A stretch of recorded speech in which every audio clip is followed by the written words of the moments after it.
Buenos días. Buenos días. Good morning. Good morning, all.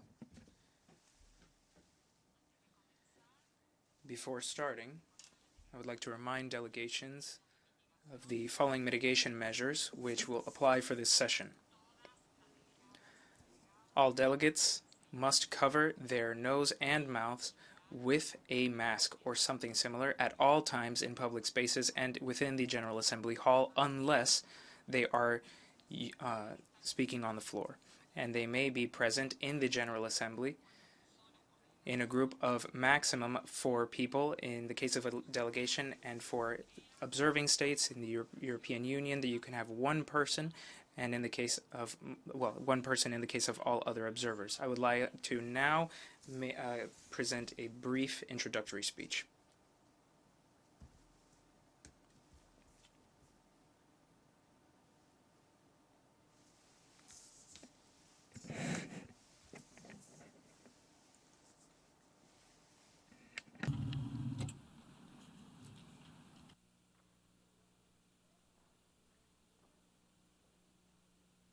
Argentina.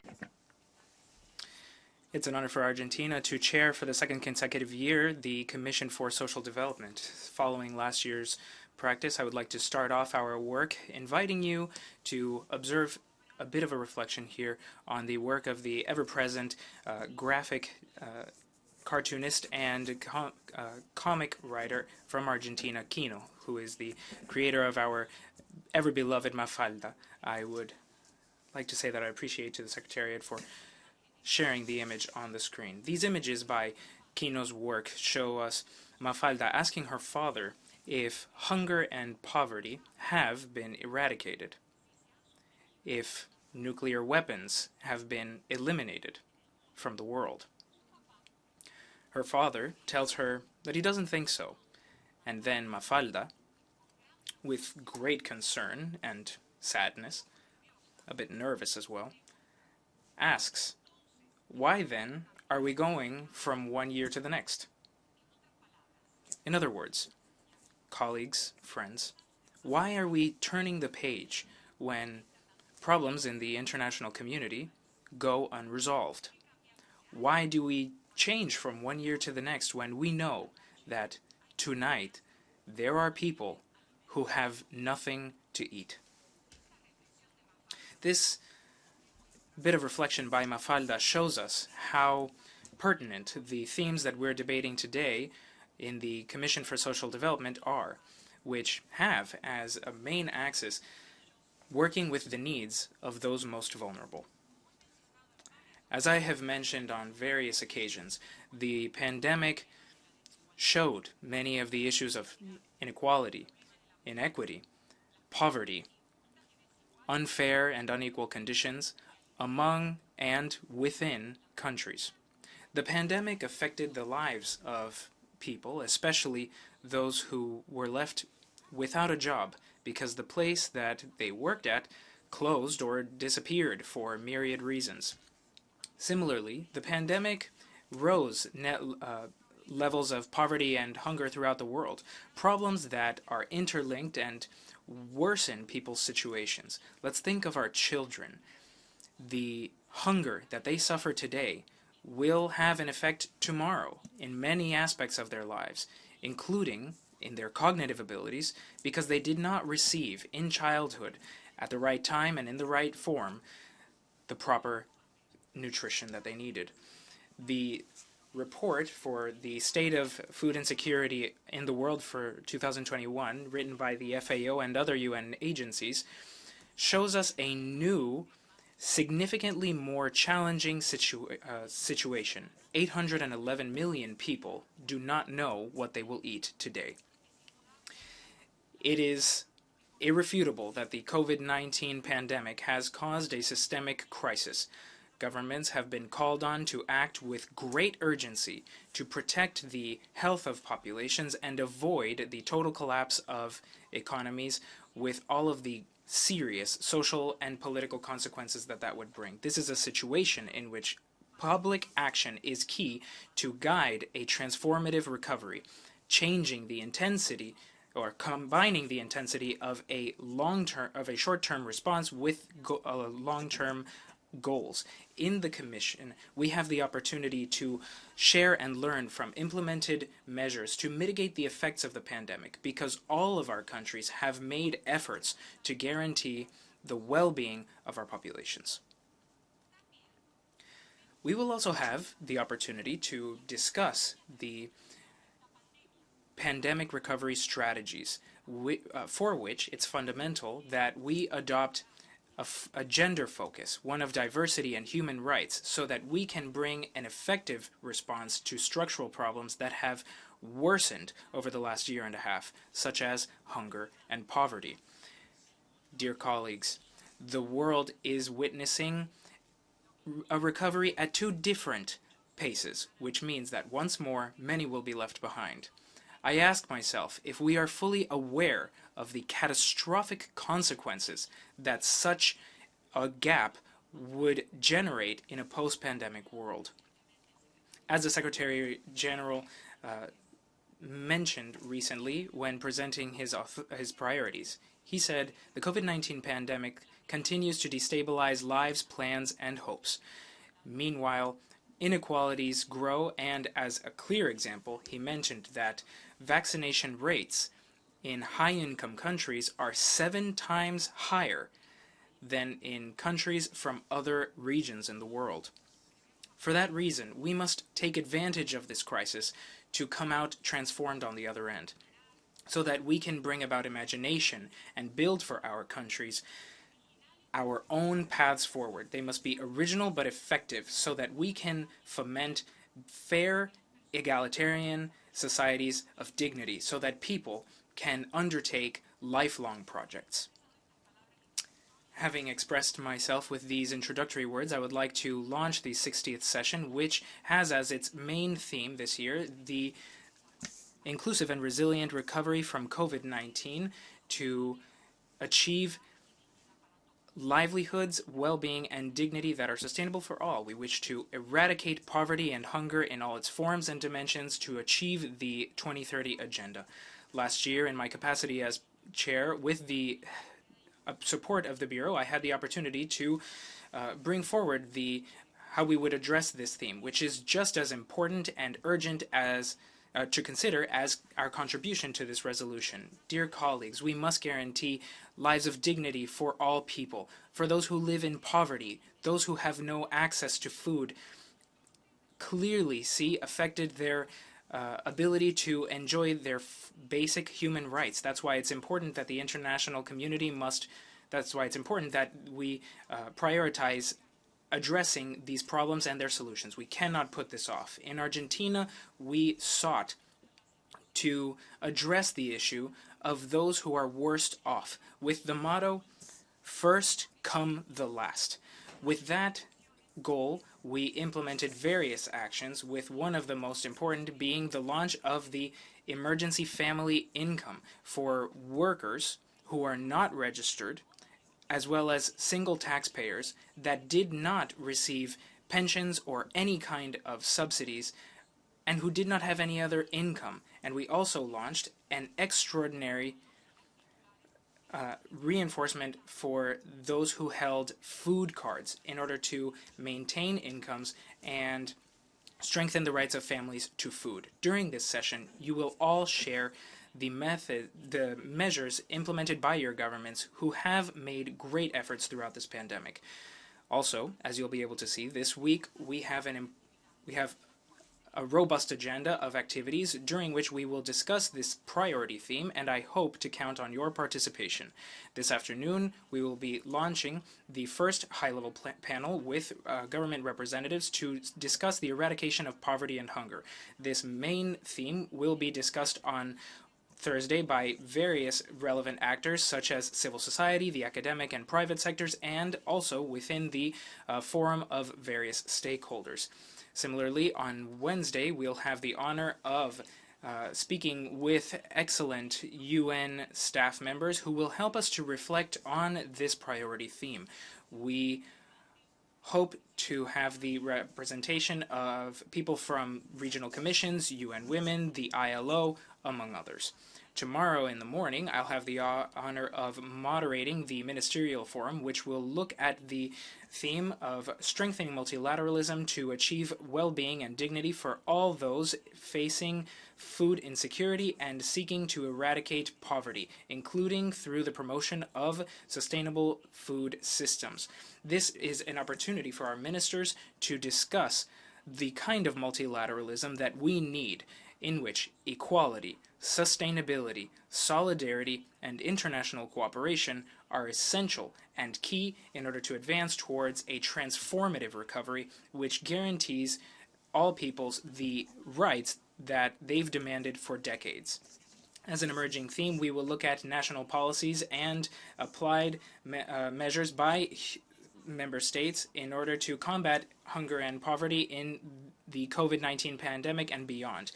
Challenges to get back on track for the full implementation of the 2030 Agenda. As you can see, this is a topic that calls on us to share effective national policies when it comes to fighting against hunger and poverty. Let's take advantage of this opportunity to listen to one another and explore possibilities for cooperation and learning. Finally, during this week, we will have the Civil Society Forum as well, within the framework, in framework of which there will be an interesting debate on the priority theme with representatives from NGOs throughout the world. We have before us an interesting agenda of activities, and I don't want to forget to thank each and every one of you for the active, constant, constructive participation you showed in the consultative informal processes for the resolution of this priority theme. It's not easy to negotiate this kind of resolution, but it's my goal to achieve a document where we can make concrete contributions to the needs of our people. I also want to thank the rest of the facilitators of the resolutions which will be adopted within the framework of this session. In my capacity as chair, and I hope to leave a legacy that my country would like, of course, to leave to the Commission, I have presented a project that will seek to link and strengthen this work of the subsidiary organ of ECOSOC with these matters. The project has as its goal to permit, within the context of the revision of the working methods of the Commission for Social Development, that we consider the possibility, once more, consider the possibility of organizing each year, before the normal session, an intersessional activity related to the priority theme. The activity held last December, on December 9th, alongside the FAO, during which one of the larger agencies of the UN presented the report, The State of Food Insecurity and Nutrition in the World in 2021, turned out to be quite fruitful, with a high level of participation from delegations, which actually went above 150 representatives. We hope that this practice might continue within the Commission. Dear colleagues, I would like to thank the Secretariat of the Commission, especially the Department for Economic and Social Affairs, led by Daniela Bas and Claudia Gross, her secretary, for their commitment, their professionalism, and their support throughout this entire process. Similarly, allow me to emphasize the work of the members of the working group of this commission. Stefano Guerra of Portugal, Helen Chifuela of Zambia, Jiaqun Guo of China, and Iwona Lula from Poland. This session would not have been possible without your crucial help. I thank you for your commitment and dedication. To close this statement, I would like to mention that the new social contract we need must be based on solidarity. We cannot continue to live in a society where growth is held by little and poverty is distributed among millions. We must be able to join energy, emotions, and visions in a spirit of generosity and brotherhood. But this can't just be a resuscitation of our pre-pandemic inequities. This must be a reconstruction that will mean a transformation that is fair and equitable, a true change that will leave behind once and for all a culture of waste. This rebirth requires a rebirth of our minds, our hearts, our ideas, attitudes, emotions, and this also means that there must be hands constantly working ceaselessly every single day to consolidate a hope that would make this possible. I would like to share a phrase with you that summarizes this whole concept. If you dream alone, you're alone in your dream. And if you dream with others, you make history. Thank you all.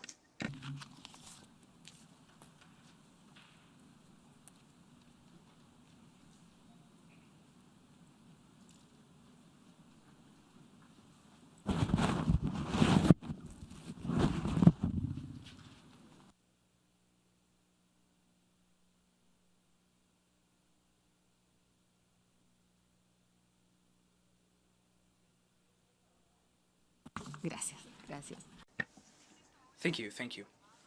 I would actually now like to present this statement of His Excellency Abdullah Shahid, the President of the General Assembly.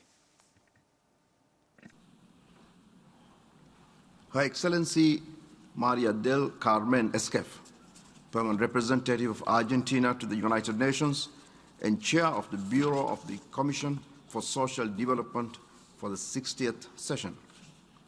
Excellencies, ladies and gentlemen, thank you for the opportunity to contribute to this year's 60th session of the Commission for Social Development. As we begin our third year of the global pandemic, we do so with both frustration at the rise of the Omicron variant, as well as hope that the end we so desperately seek is approaching.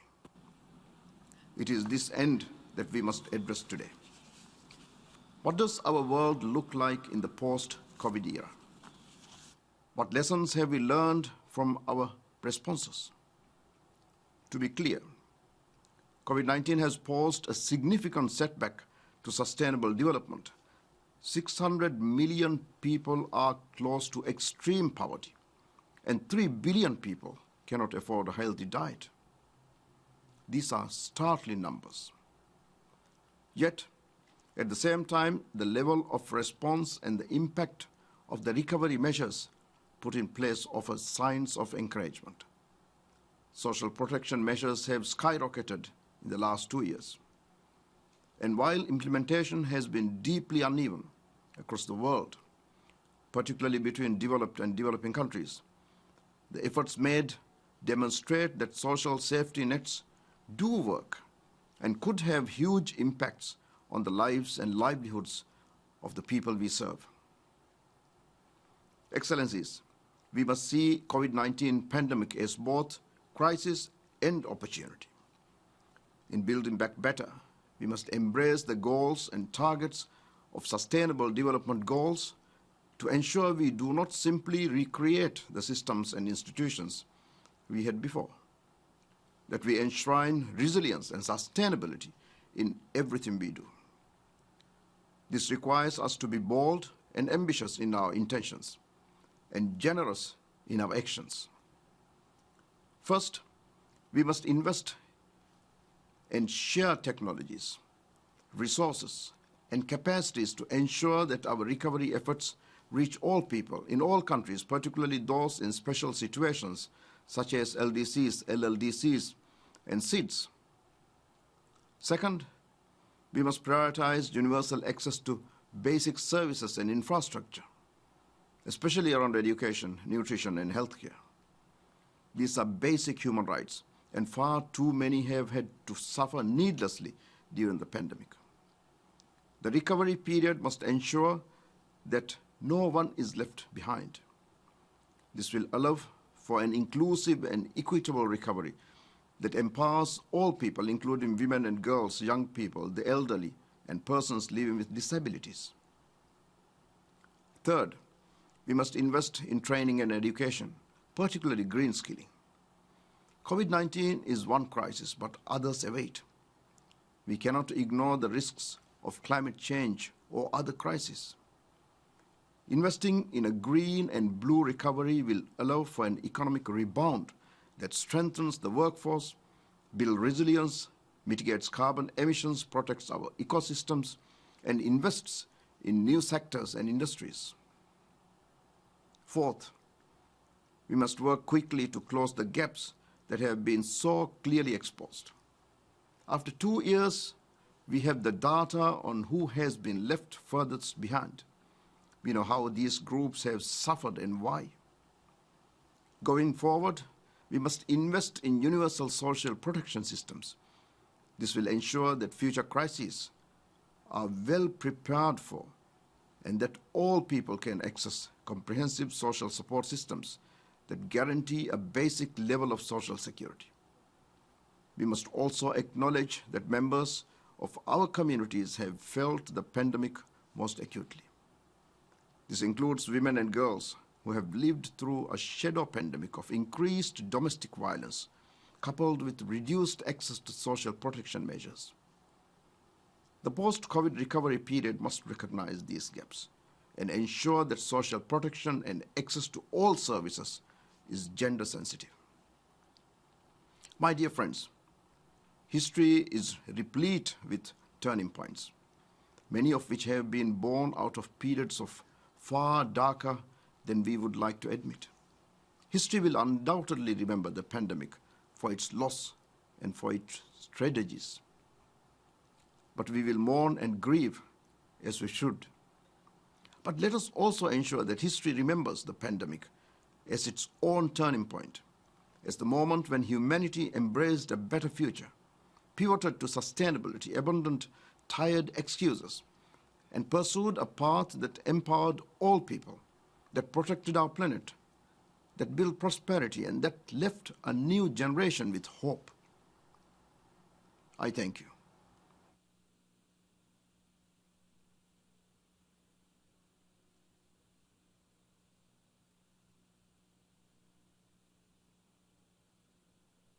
Gracias al presidente.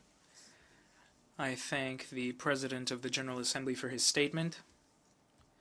Continuing, I will now give the floor to the opening statement of the President of the Economic and Social Council.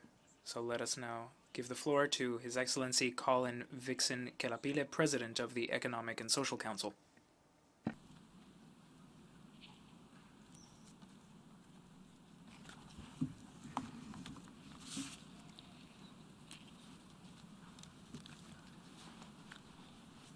Your Excellency Maria del Carmen Squeif, the Chair of the Commission for Social Development, Excellencies, distinguished delegates, ladies and gentlemen.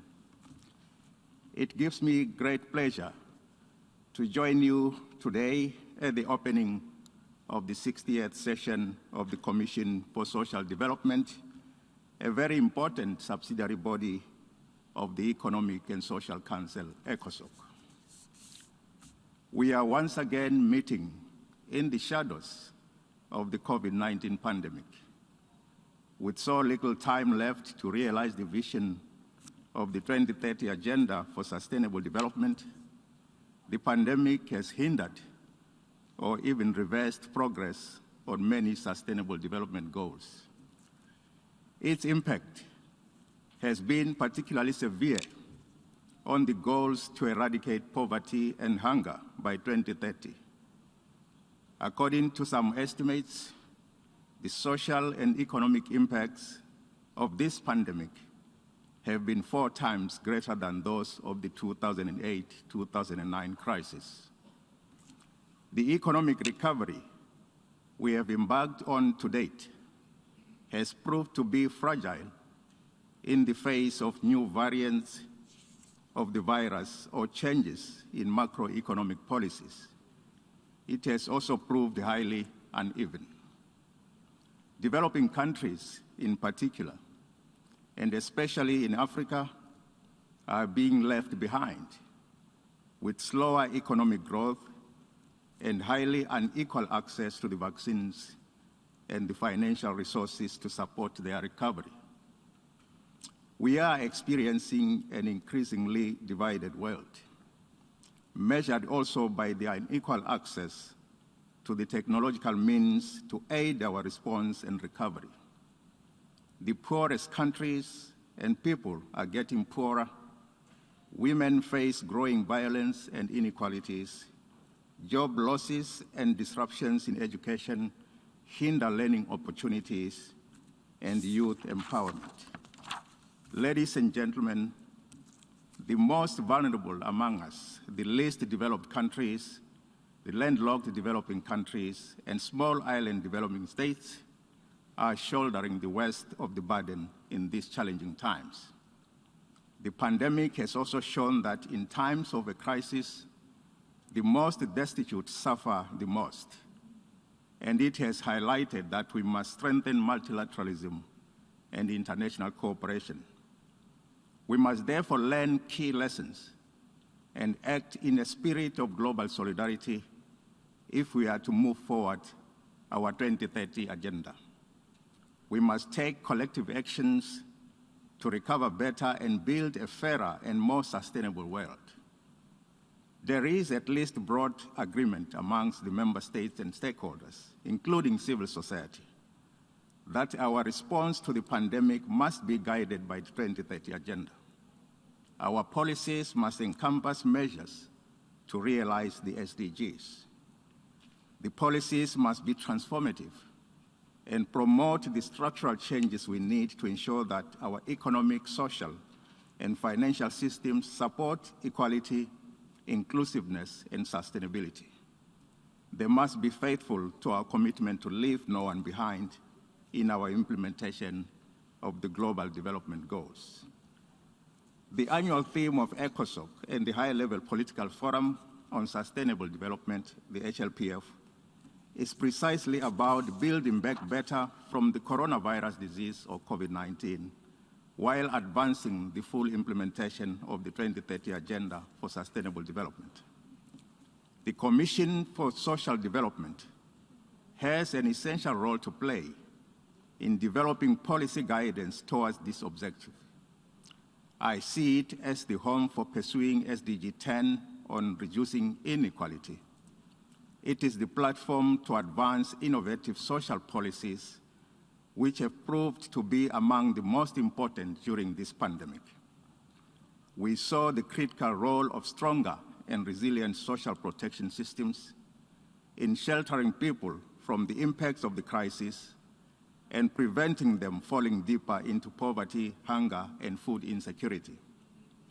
Ladies and gentlemen, it is quite unfortunate for me to say that according to studies, many of the emergency social protection measures implemented during the worst of the economic disruption are already being withdrawn.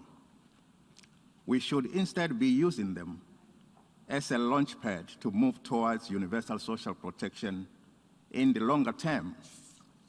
There is still a long way to go. We all know that as of 2020, only 46.9% of the global population was covered by at least one social protection benefit, thus leaving as many as 4 billion people unprotected. We need to accelerate efforts to build nationally appropriate universal social protection systems, including nationally defined social protection floors. We need to develop long-term, risk-informed, and prevention-oriented recovery plans that will improve people's capacities and well-being as decided in the 2030 Agenda. During your session, you will examine how we can embark on a more inclusive and resilient recovery, building on the lessons we have learned from the COVID-19 pandemic. You will be able to share your national experiences, highlight solutions that have proved effective, and identify innovative approaches to address poverty and hunger and promote social development.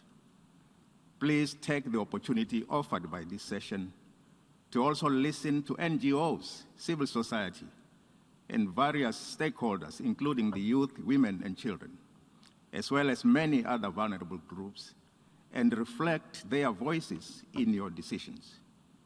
In this way, your commission will help ECOSOC and the HLPF to develop innovative, evidence-based, and impactful policy guidance in recovering better from COVID-19. Ladies and gentlemen, the inaugural coordination segment of ECOSOC, which took place last week, recognized the lead role of ECOSOC and its functional commissions and expert bodies in advancing a global recovery from the pandemic that puts us back on track to realize the SDGs. It brought together ECOSOC subsidiary bodies and the UN system entities to take stock of lessons learned and discuss ways to accelerate action towards the SDGs. It called on ECOSOC and its subsidiary bodies to work towards a balanced and sustainable recovery from COVID-19 that improves the lives of people, increases economic prosperity, and accelerates actions to protect the planet. Multiple ideas also emerged from the ECOSOC Partnership Forum, which gathered an unprecedented number of stakeholders a day before the coordination segment. These ideas and recommendations should also inspire and inform the work of this Commission. I commend the Commission for having selected its 2022 priority theme in alignment with that of ECOSOC and the HLPF. In fact, I recognize that your Commission has been consistently contributing to the Council's main theme. I also commend the Commission for considering Africa's social development. We therefore count on the contribution of each one and every one of you to enrich and energize the efforts to recover better from COVID-19. I wish you fruitful discussions and look forward to receiving the outcomes of your deliberations. I thank you.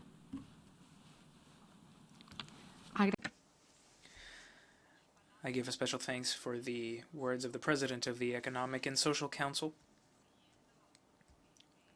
Moving forward with this next segment of the session, I now introduce the pre-recorded statement by Her Excellency Amina Mohammed, the Deputy Secretary General of the United Nations. Your Excellency, Ambassador Maria del Carmen Scef, Excellencies, ladies and gentlemen, the world is facing multiple interconnected challenges, from widening inequality to climate change, environmental degradation, conflict, and heightened insecurity. In addition to the millions of lives lost, the COVID-19 pandemic has exacerbated inequality and deprivation on multiple fronts. Some 85 million more people have been pushed into poverty, which stands at the highest level for a generation. At the same time, some of the richest people in the world saw their wealth double in the past 2 years. Globally, the pandemic has worsened hunger, food insecurity, and malnutrition, and led to an increase in gender-based violence, child abuse, child marriage, and child labor. It has had a disproportionate impact on the marginalized and isolated, particularly women, girls, and those in the informal economy. The recovery has been uneven. Governments in developed countries were able to respond quickly with unprecedented packages of support. But many developing countries lack the resources and the vaccines to launch such a response. They have been left to fend for themselves. As we head into the third year of this pandemic, new challenges, including rising inflation and new variants, could derail any progress that we have made. Faced with fiscal deficits and looming debt burdens, many governments will have to choose between servicing their debts and serving their people. Both options, cutting essential spending on social services or defaulting on debt payments, will have serious implications for their future development prospects and indeed for global implementation of the 2030 Agenda for Sustainable Development.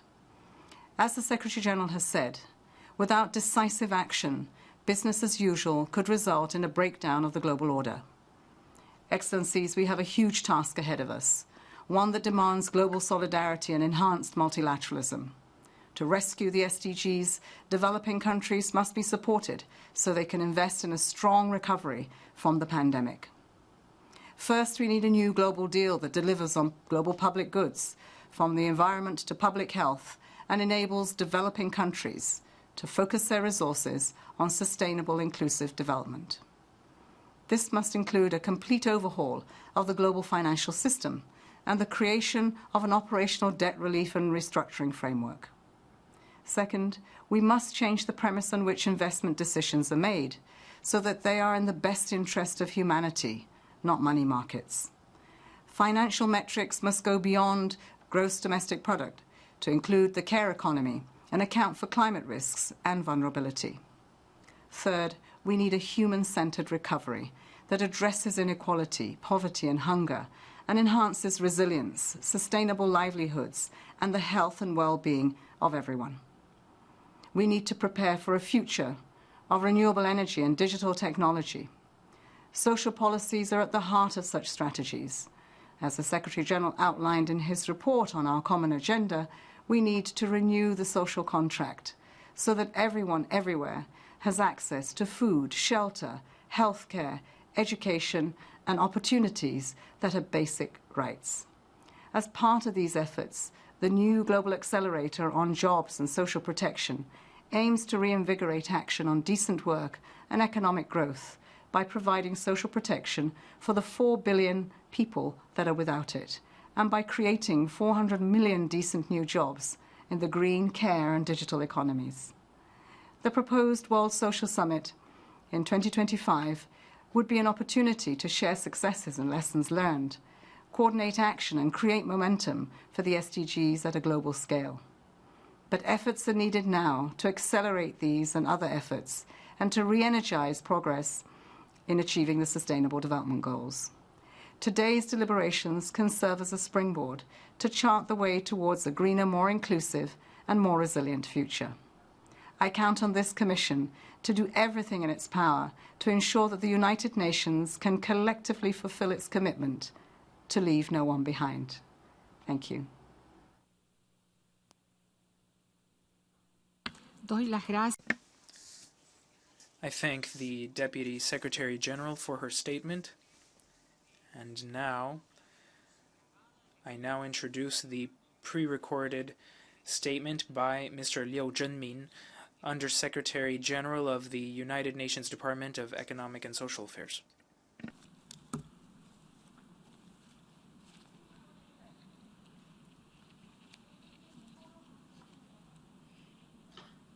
Madam Chair of the Commission for Social Development, Your Excellency Ambassador Maria del Carmen Scaife, Excellencies, distinguished delegates, ladies and gentlemen, I'm honored to address the opening of the 60th session of the Commission for Social Development.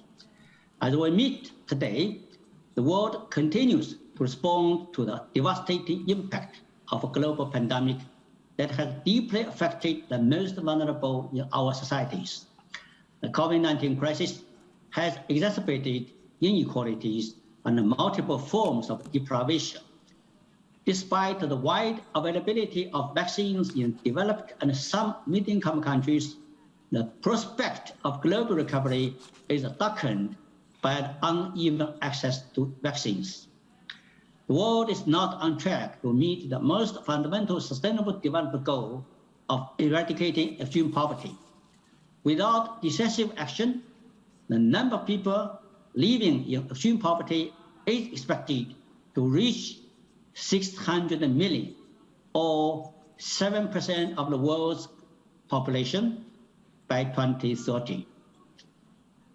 Without a doubt, the pandemic has highlighted the critical role of social policies to protect people most in need, in particular, children and elder persons, persons with disabilities, indigenous peoples, and people living in rural areas. Many countries acted by instituting emergency measures to mitigate the worst impacts of the pandemic. One key lesson is the importance of universal access to social protection to enhance economic and food security in times of crisis. From December 2020 to May 2021, total spending on social protection rose by almost 270%, reaching $2.9 trillion. Many of these measures must become permanent as countries strive for an inclusive and resilient recovery to get back on track to implement the 2030 Agenda. Distinguished delegates, recovery from the crisis provides a policy window for accelerating progress to achieve the SDGs. As societies around the world begin to move towards recovery, 4 priorities in particular will enable the world to recover in a unified way. First, investing in people is key. Health, education, and affordable housing are important elements for building resilience and rebuilding livelihoods. Service provision and delivery should aim to progressively achieve universal access, paying specific attention to the needs of the most vulnerable and disadvantaged groups and communities is key. Second, it is necessary to address multiple causes of poverty, hunger, and inequality by creating decent work and other income-generating opportunities. Examples show that public procurement and other programs can be used to support local production, small-scale producers, and family farmers. Third, it is critical to build nationally appropriate universal social protection systems that are adequate, comprehensive, and sustainable, including nationally defined social protection floors. Social protection schemes need to be gender sensitive and designed with the needs of the most vulnerable in mind. And lastly, food systems must become more efficient, inclusive, and resilient, and sustainable, delivering healthy diets to end hunger. Excellencies, distinguished delegates, with the economic recovery globally in the forthcoming 2 or 3 years, the social issues as a result of the current crisis will remain to be addressed by the international community in the forthcoming decade.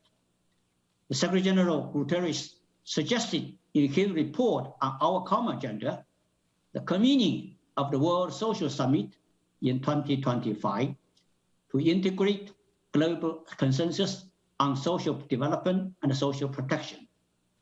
The issue of convening such summits will be discussed during the thematic dialogues organized by the PGA in February and March. We expect strong support of the member states.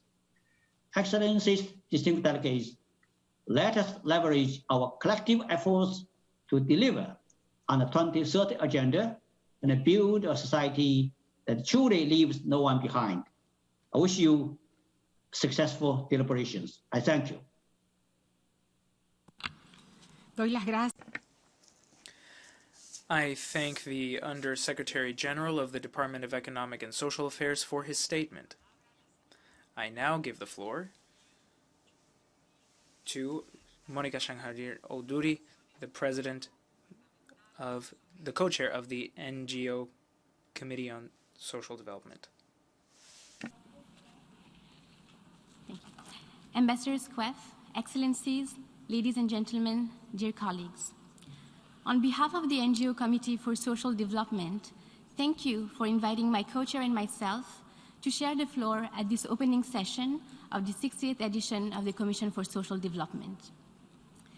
The global pandemic the world has endured in the last 2 years has dramatically exposed the systemic weaknesses of our economic and social systems, pushing hundreds of millions of people into poverty and hunger, adding to the 1.3 billion people already living in multidimensional poverty. As NGO representatives, it is our responsibility to bring to you the reality on the ground for these individuals and families who are not seen, who are not heard, whose lives are considered less valuable. A few weeks ago, an NGO worker shared with us the despair that the compounded effects of poverty and the pandemic have on young women living in developing countries, who sometimes have no other option but to cross their country border, hoping for a better life. Some of them will then fall prey to human traffickers. Their freedom agency, and dignity taken away. In the word of an activist living in poverty, poverty is being treated like cattle.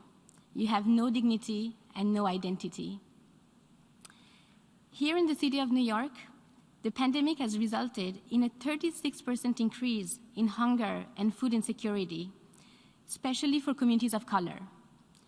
Instances like this, whether in the North or in the South, clearly expose the relationship between discrimination and the lack of access to basic services, often leading to dehumanization.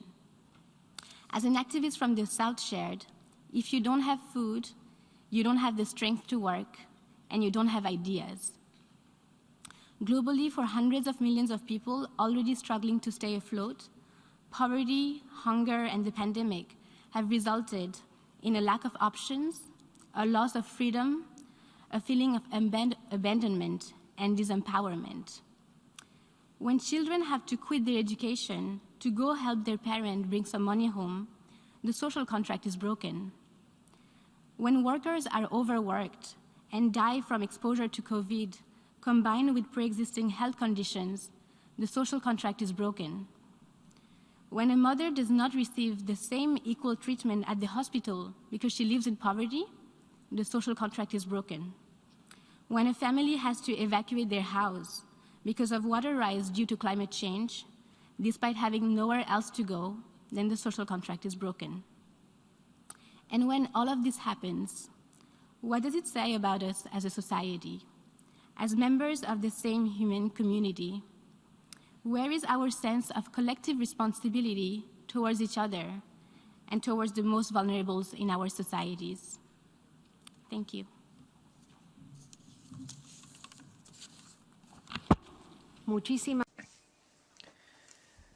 Thank you very much to the co-chair of the NGO Committee on Social Development for her statement. Following, I will now give the floor to Ms. Maria Laura Fornella Oeninger, co-chair of the NGO Committee on Social Development.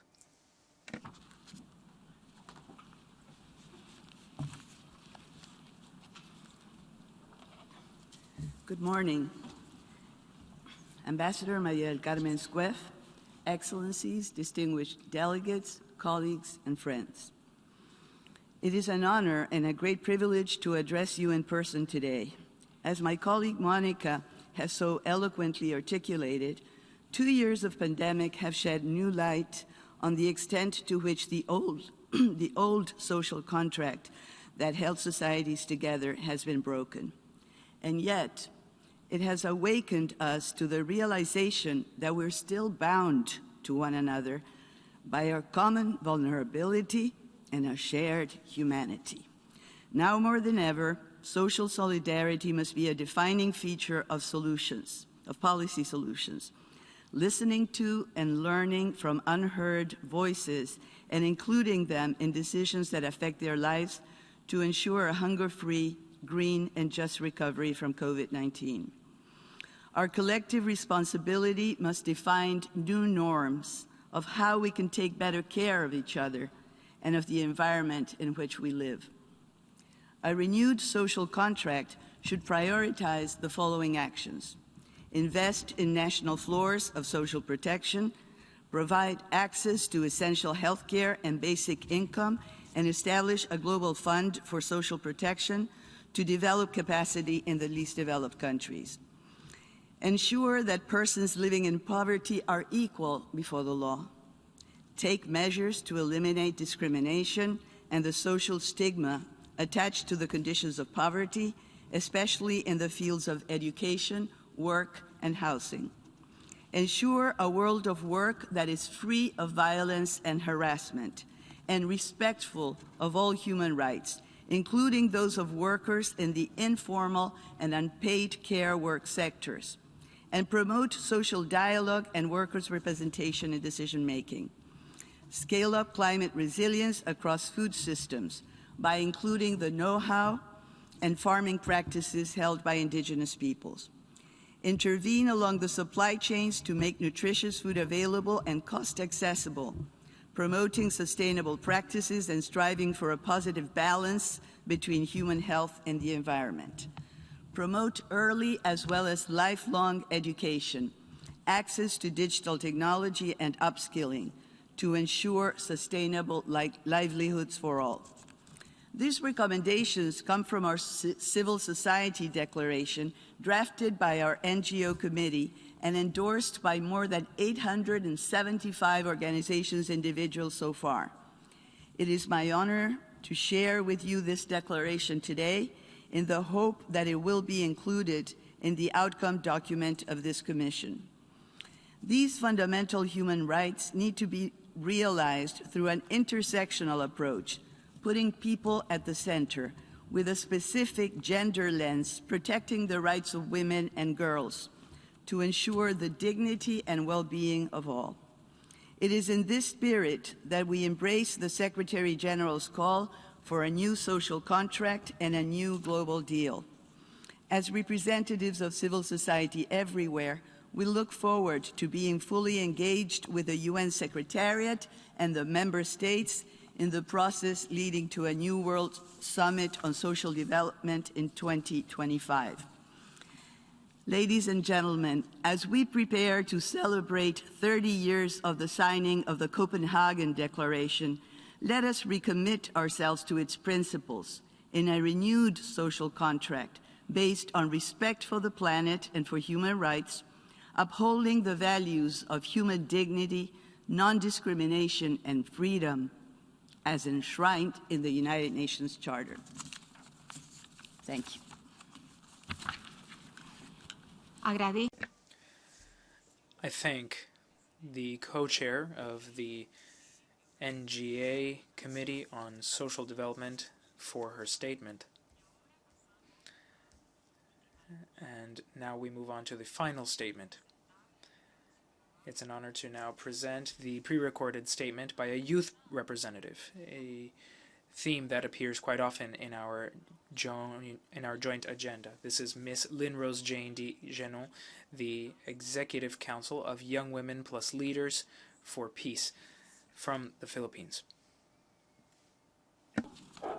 Hi, I am Lynn-Rose Jane Genon, and it's my pleasure to represent a network of young women leaders and allies for peace in the Philippines under the Young Women Plus Leaders for Peace program of the Global Network of Women Peace Builders in this conversation. So I'm going to be talking about the impact of COVID-19 on poverty in the Philippines and stress why it's important for youth meaningful inclusion in recovery from COVID-19. So the COVID-19 lockdowns have caused a substantial decline in the job market, compounding COVID-19's impact on poverty in the Philippines. The Philippines' unemployment rate was around 5% before the start of the pandemic, but it has since risen due to the lockdown measures. According to the Philippine Statistics Authority, the COVID-19 pandemic caused unemployment to rise to 17.6% in April 2020. Moreover, it is a figure that could rise as lockdowns measure continue up to this date, leading to increased levels of poverty and hunger. In May 2021, the country's unemployment rate was 7.7%, and the youth unemployment rate was 14.5%, implying 1.12 million young Filipinos were unemployed. And these current statistics interact with other factors such as gender, geographic location, and the state of peace and security, which has worsened in many parts across the country. Even while the pandemic continues, the situation becomes even worse. So when I talk about youth meaningful inclusion and recovery from COVID-19, what I meant is that inclusive and resilient recovery from COVID-19 recognizes that access to education is fundamental for facilitating young people's positive engagement in sustainable development. And one of the barriers for inclusion is the digital divide, lack of access to gadgets, internet, and stable signals.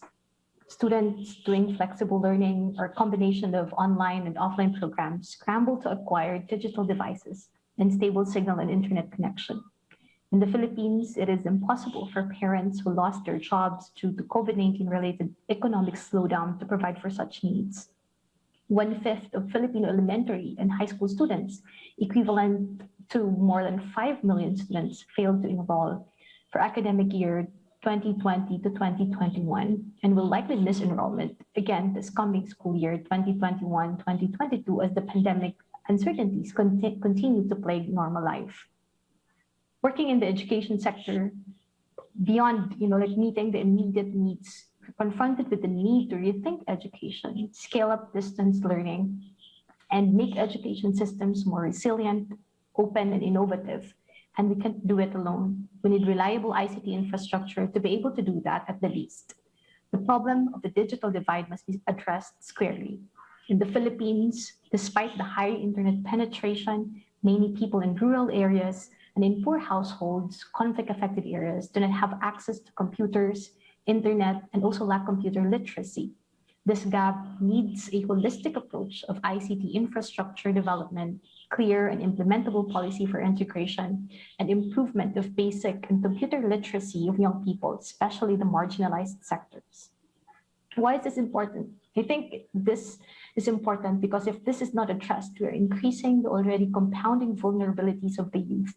For instance, in the Philippines, during the lockdown, there's an increased number of violence and exploitation of young women and girls, with subsequent increase of teenage pregnancies, early marriages, and sexual exploitation. Girls are also at ever greater risk of falling out of school due to the increasing care work at home. Rika May, one of our network members from Maguindanao, Philippines, implemented a project educating young women on reproductive health. The project is in response to the increasing number of teenage pregnancy cases during the lockdown. They also distributed safety kits and school supplies to the youth participants. So this example emphasizes the need to investing in meaningful participation of young people as leaders and investing in local youth-led initiatives. We also need to improve our social protection systems, making them more inclusive and gender sensitive, especially for young people in marginalized sectors. We also need to look at the intersection between access to natural resources and human vulnerability, how the impacts of the pandemic and the climate crisis has exacerbated the living conditions of vulnerable individuals and communities who were dependent on natural resources. In mid-December, Super Typhoon Rai made landfall in the central and southern Philippines, causing massive damage to 6 regions where at least 3.8 million people, based on estimates made by UN agencies, live below the poverty line. COVID-19 and the increasing threat of Omicron variant has even worsened the situation. So we need to invest in green, resilient, and inclusive recovery using innovative technologies. Inclusive and resilient recovery from COVID-19 recognizes that to be able to harness the power of technology in addressing the global crisis that we are facing, such as COVID and climate change, we need to partner and support economic empowerment initiatives led by young people and support youth innovation. And this can be done through building partnerships with mobile and technological companies to build projects together with youth partners to help young entrepreneurs to scale up their inventions. And when I talk about partnership, I'm referring to inclusive, intentional, mutually respectful partnership within youth and adults where power is shared. In the face of crisis, we have also seen that democracies are under attack. In my home country, for instance, young people organizing and addressing lack of response and efficiency of the government are being harassed both online and offline by state forces. We have seen the importance of strong local civil society, youth-led networks that can hold governments accountable. Inclusive and resilient recovery from COVID-19 addresses the need to put more young people in leadership roles. We need to support and create enabling environment for more young people to take on leadership roles. It is crucial that governments make sustained commitments to rebuild young people's trust and confidence in governments. The leadership of young people needs to be recognized, invested in, and amplified. So I think we need to step up our global efforts in inclusive and resilient recovery from COVID-19 by calling for greater inclusivity. Through the work of our network, we aim to remind each and every one of us that women, young women, and allies' meaningful participation are important in inclusive and resilient recovery from COVID-19 for sustainable livelihoods, well-being, and dignity for all. Again, thank you very much. Thank you so much for this space. Gracias. I thank the youth representative for her statement. With that, Excellencies, distinguished delegations, we conclude the opening of the second session, the second meeting of the 60th session of the Commission for Social Development. We will now go on to consider item 1 on the agenda, which is election of officers. I now invite the Commission to resume its consideration of item 1 of its provisional agenda, election of officers, in order to elect the remaining members of the Bureau. Members of the Commission will recall that during the first meeting of the 60th session of the Commission for Social Development on 17 February 2021, the Commission elected myself by acclamation. In addition to myself, Mr. Stefano Venancio Guerra of Portugal as its vice chair by acclamation for its 60th session, and again myself, Maria del Carmen Esquef. Members of the Commission will further recall that the election of the remaining members of the Bureau from the African states, the Asia-Pacific states, and Eastern European states was postponed, on the understanding that upon the nomination by the regional groups for membership, the endorsed member of the Commission would be able to participate fully in Bureau meetings in preparation for the Commission's 60th session. I am pleased to inform, therefore, the Commission that the African states have nominated the candidature of Ms. Helen Chifuaila, First Secretary in Social, Cultural, and Humanitarian Affairs at the Permanent Mission of Zambia. The Asia-Pacific states have nominated the candidature of Mr. Guo Jiakun, Counselor at the Permanent Mission of China, and the Eastern European states have nominated the candidature of Ms. Iwona Lula, Third Secretary at the Permanent Mission of Poland, all as vice chairs of the 60th session. In the absence of any other nominations, may I take it that the Commission wishes to elect by acclamation Ms. Helen Chifuaila of Zambia, Mr. Guo Jiakun of China, and Ms. Iwona Lula of Poland as vice chairs of the 60th session for the Commission for Social Development? I hear no objection. It is so decided. On behalf of the Commission, I would like to congratulate Ms. Helen Chifuaila of Zambia, Mr. Guo Jiakun of China, and Ms. Iwona Lula of Poland on their election. I would also like to take this opportunity to thank my fellow Bureau members for their hard work and support. We must also go on to the designation of a rapporteur. I would also like to inform the Commission that following consultations within the Bureau, it has been agreed that our distinguished Vice Chair, Ms. Helen Chifuaila of Zambia, will also assume the responsibilities of rapporteur for this session of the Commission. I congratulate Ms. Chifuaila on this appointment. Item 2. I now invite the Commission to begin its consideration of Agenda Item 2, entitled Adoption of the Agenda and Other Organizational Matters. The provisional agenda for the session is contained in document E/CN.5/2022/1, and the proposed organization of work is before you in Annex 1 to the same document. I invite the Commission to first consider the provisional agenda for this session as contained in document E/CN.5/2022/1. The provisional agenda and the documentation for the 60th session were approved by the Economic and Social Council in its decision 2021/228. May I take it that the Commission wishes to adopt the provisional agenda? I hear no objection. It is so decided. Let's now go on to the organization of work, which is in Annex 1 to document E/CN.5/2022/1. First, let me make a few general comments about the proposed modalities and conduct of our work. This session, the Commission is operating under extraordinary circumstances given the ongoing COVID-19 pandemic.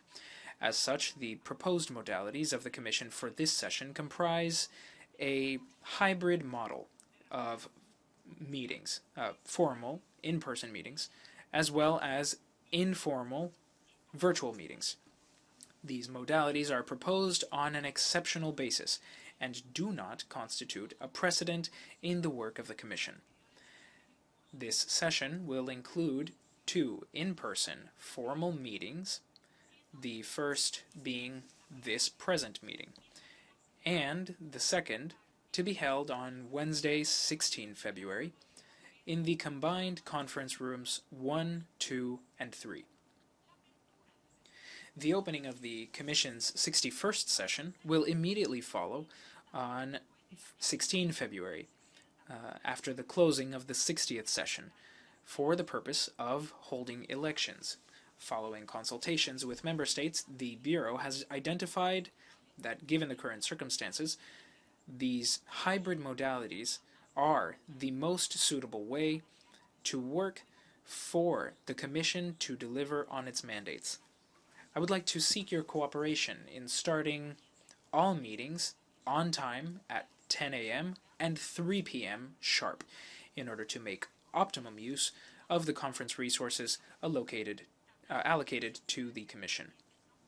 I also would like to make the following proposals concerning the time limits of statements during the general discussion. Statements on behalf of groups shall not exceed 12 minutes. Statements by individual delegations shall not exceed 7 minutes. Statements by intergovernmental organizations and entities of the United Nations system shall not exceed 5 minutes. And statements by non-governmental organizations shall not exceed 3 minutes. May I take it that the Commission wishes to approve the proposed modalities and the organization of work contained in document E/CN.5/2022/1 on the understanding that further adjustments will be made, if necessary, during the session? I hear no objection. It is so decided. Following the approval of the proposed modalities and the provisional organization of work, I appeal to all seekers to adhere strictly to the time limits for statements during the general discussion. I thank you in advance for your cooperation. I also take this opportunity to remind delegations that the deadline for the submission of draft proposals to the Secretariat is tomorrow, Tuesday, 8 February at 3 p.m. Let's now move on to item 3, follow-up to the World Summit for Social Development and the 24th Special Session of the General Assembly. Sub-item A is the Inclusive and Resilient Recovery from COVID-19 for Sustainable Livelihoods, Well-Being, and Dignity for All, Eradicating Poverty and Hunger in all its forms and dimensions to achieve the 2030 Agenda. Sub-item B is the review of relevant United Nations plans and programs of action pertaining to the situation of social groups. I now invite the Commission to begin its consideration of Agenda Item 3, entitled Follow-up to the World Summit for Social Development and the 24th Special Session of the General Assembly, and its Sub-Item A, entitled Inclusive and Resilient Recovery from COVID-19 for Sustainable Livelihoods, Well-Being, and Dignity for All, Eradicating Poverty and Hunger in all its forms and dimensions to achieve the 2030 Agenda, and Sub-Item B, entitled Review of Relevant United Nations Plans and Programs of Action pertaining to the Situation of Social Groups. The documentation under this agenda item is listed in today's Journal of the United Nations. I now give the floor to Ms. Daniela Bass, Director of the Division for Inclusive Social Development of the United Nations Department of Economic and Social Affairs, to introduce the documents under Agenda Item 3 and its sub-items A and B.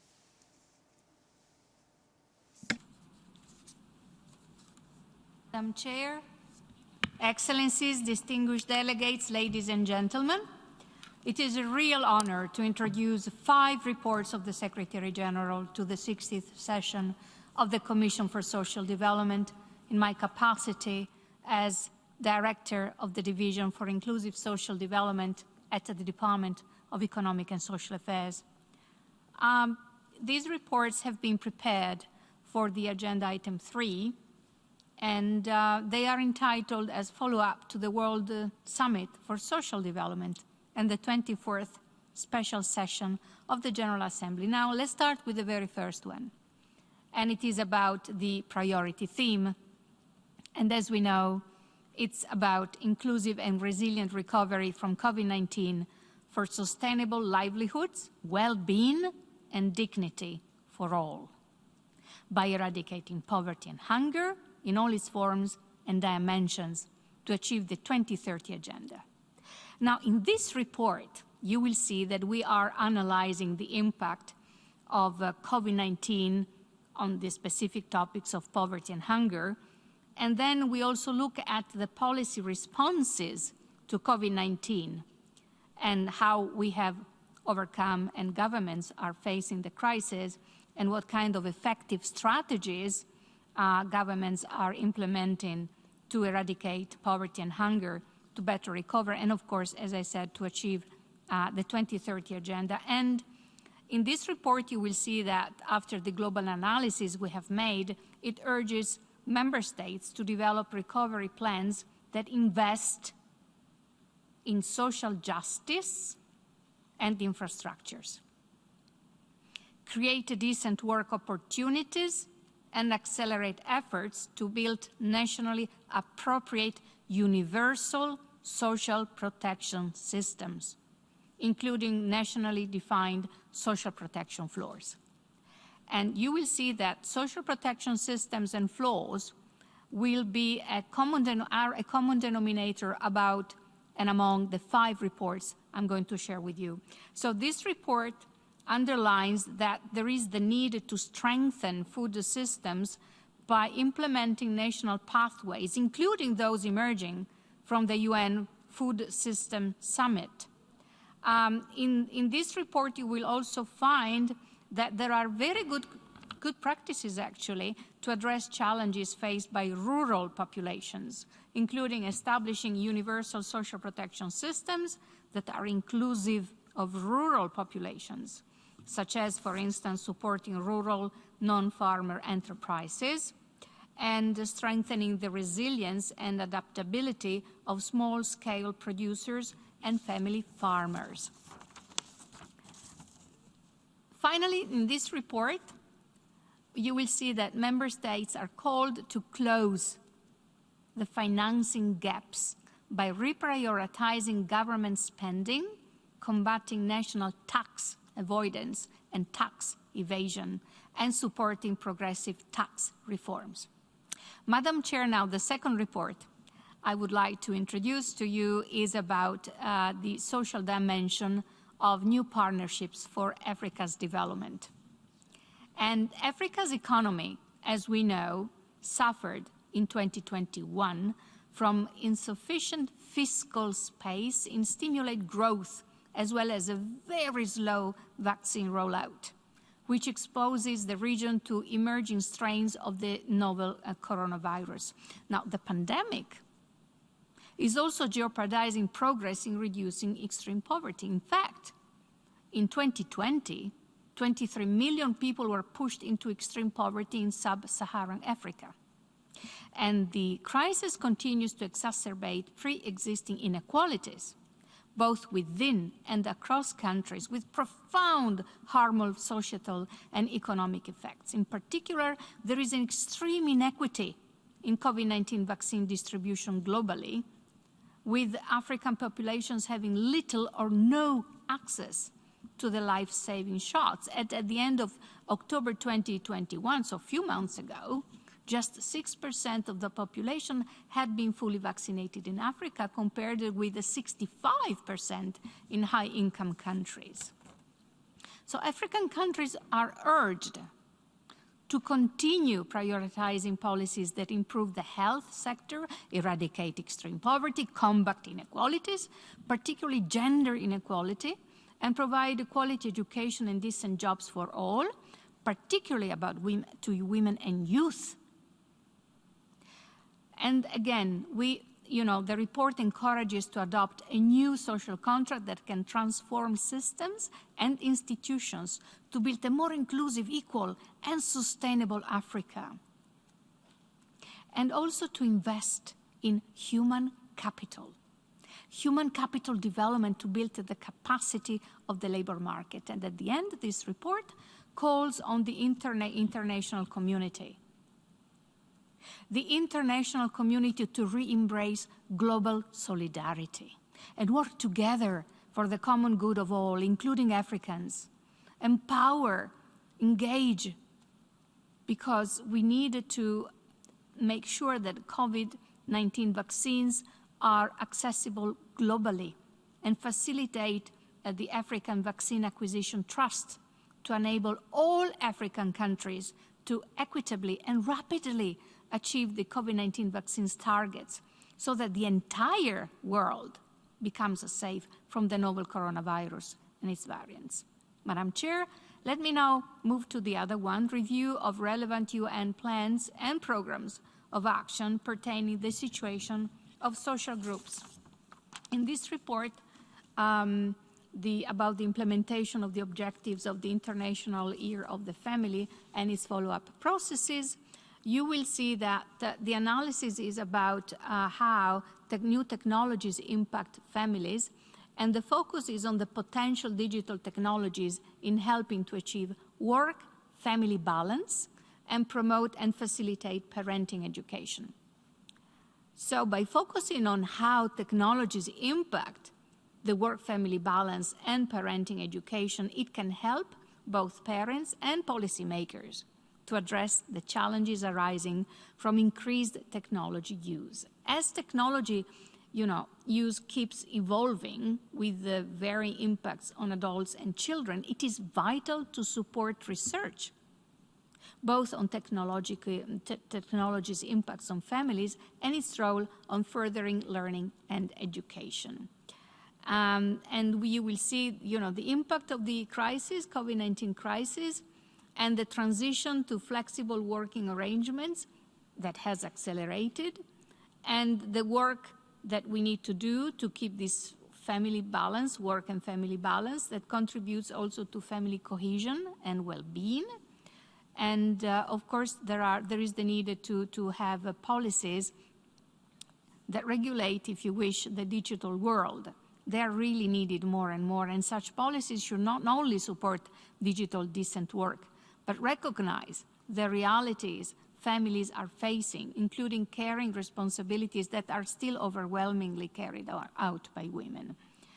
In terms of policies, this report recommends better support to working parents through expanded child and family benefits, paid family leave and sick leave, and improved flexibility of working arrangements and investments in parenting education. And finally, the report, as part of the 30th anniversary of the International Year of the Family, recommends supporting research, awareness-raising activities and policy actions at national, regional, and international levels on the impact of megatrends. And these megatrends are four: technological, urbanization, migration, demographic and climate changes, and on families.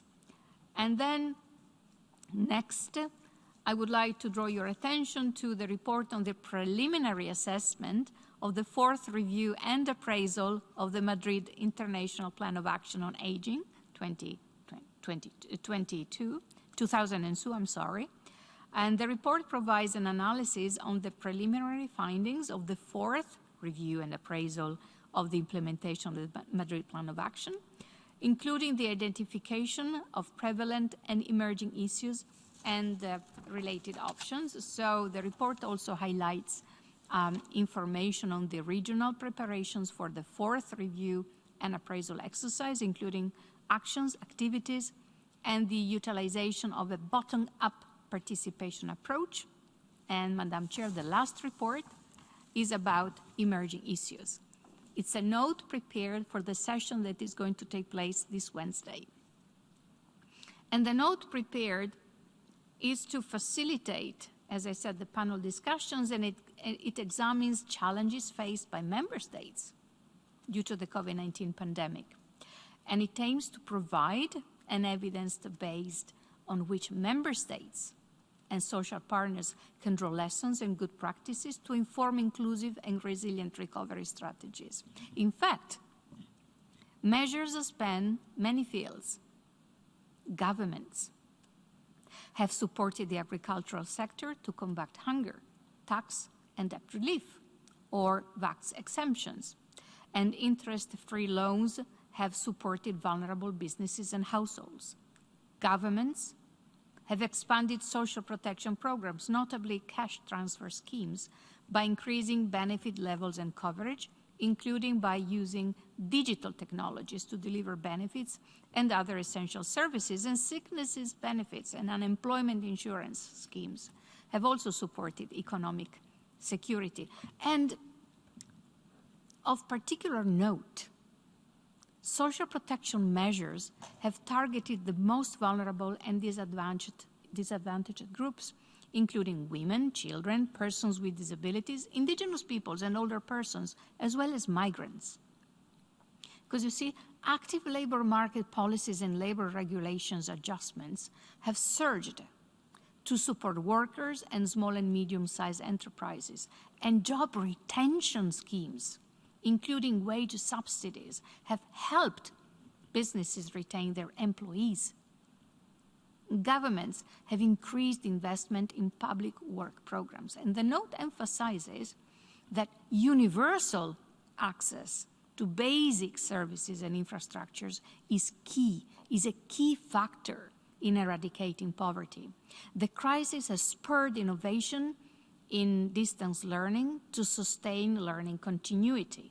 And many countries have injected additional resources into the health sector. Now, with national budgets under strain, many low-income countries will be unable to close financing gaps solely through domestic resources mobilization. And external financing is an important source of funding and should rest on international solidarity. Madam Chair, distinguished delegates, I thank you.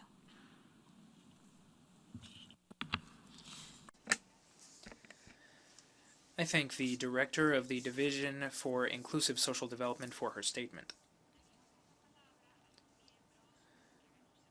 I now give the floor to members to make observations or propose questions on the content of the statements that they've just heard. We will now look to the list of speakers.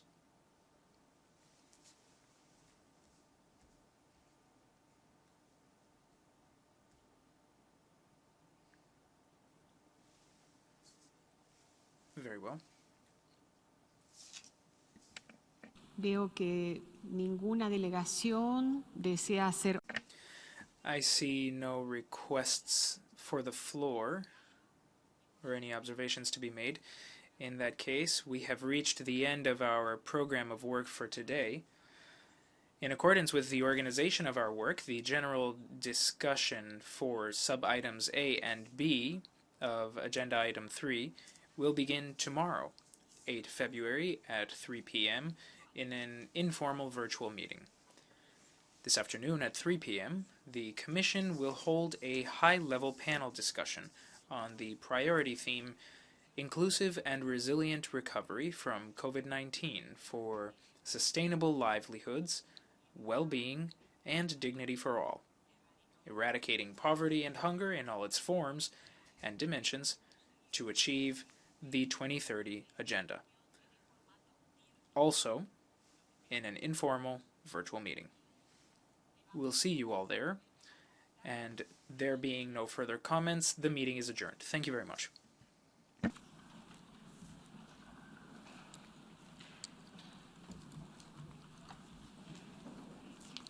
Thank you. 1 minute. 1 minute, please.